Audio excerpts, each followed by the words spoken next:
We all live in a society and we are so interdependent on each other. This is a Romanian folklore. ஒரு வில்லேஜில் ஒரு form இருக்குது. Husband and wife 2 பேரும் மட்டும்தான் அந்த ஃபார்மில் வேலை செய்கிறாங்க. அவங்க 3 அனிமல்ஸ் வளர்க்குறாங்க. ஒரு டக்கு, ஒரு பிக்கு, ஒரு கவ். அதே வீட்டில் ஒரு ஸ்னேக்கும் ஒரு மவுஸும் வாழ்ந்துட்டு வருது. ஏதாவது அந்த வீட்டில் முக்கியமானது நடந்துச்சுன்னா these animals have a way of communicating with each other. So ஒரு நாள் நைட்டு கிச்சனில் இந்த மவுஸ் இருக்கும்போது ஃபார்மரோட ஒய்ஃப் மவுஸை பார்த்துட்டு கத்திட்டு, "ஓ மை காட், நாளைக்கே ஒரு மவுஸ் ட்ராப் வைக்கணும்" அப்படின்னு சொல்கிறாங்க.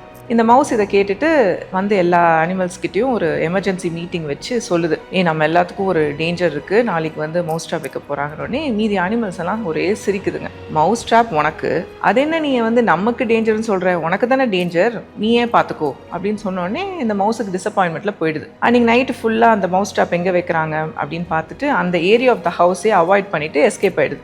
எங்கே இருக்குன்னு தெரியாமல் இந்த ஸ்னேக் அந்த மவுஸ் ட்ராப்பில் மாட்டிக்குது. வலி உயிர் போகுது ஸ்னேக்குக்கு, செம்ம கோத்தில் இருக்குது. காலையில் ஃபார்மர் ஒய்ஃப் வரும்போது என்ன பண்ணிடுது, பைட் பண்ணிடுது ஃபார்மர் ஒய்ஃபை. ஃபார்மர் வராரு, பார்த்த உடனே ஃபஸ்ட்டு அந்த ஸ்னேக்கை அடித்து கொன்னுடுறாரு. ஸ்னேக் செத்து போயிடுச்சா?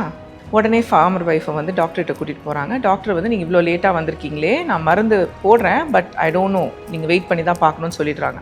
அங்கே வந்து இன்னொரு பேஷண்ட் சொல்கிறாரு, "ஸ்னேக் பைட்டுக்கு உடனே டக்கோட ரத்தத்தை போட்டிங்கன்னா சரியாயிடும்" அப்படின்னு உடனே ஃபார்மர் வீட்டுக்கு போய் அந்த டக்கை கொன்று அந்த ரத்தத்தை போடுறாரு ஒய்ஃபை சேவ் பண்ணுறதுக்கு. டக்கும் செத்து போயிடுதா?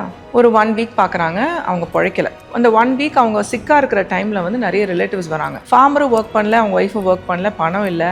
இருந்த பிக்கை வந்து கொன்று எல்லாருக்கும் சாப்பாடு போடுறாரு. பிக்கும் செத்து போயிடுச்சா? Farmer wife இறந்துடுறாங்க. ஃபியூனரலுக்கு எல்லா சொந்தக்காரங்களும் வராங்க.